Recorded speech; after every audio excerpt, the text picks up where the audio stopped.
నూనె లేకుండా హెల్తీగా బ్రేక్ఫాస్ట్ లేదా డిన్నర్ తినాలనుకున్న వారైతే ఈ సింపుల్ ఓట్స్ కిచిడి రెసిపీ మీకోసమే తయారు చేద్దాం. గ్యాస్ పైన ఒక గిన్నె పెట్టుకొని సగం చెంచా జీలకర్ర, ఉల్లిపాయ ముక్కలు, పచ్చిమిరపకాయలు, క్యారెటు, ఉడికించి పెట్టుకున్న పచ్చి బఠానీ వేసుకొని ఒక 2 మినిట్స్ కలుపుకోవాలి. సగం చెంచా ఉప్పు వేసుకొని కలుపుకొని ఒక 2 మినిట్స్ 1.5 కప్పు వాటర్ వేసుకోవాలి.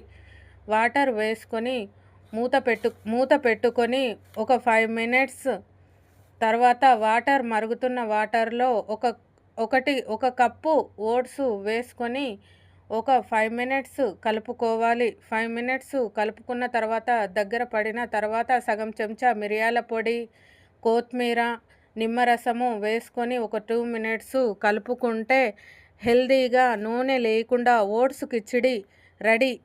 వీడియో నచ్చితే లైక్, షేర్, కామెంట్ చేయండి.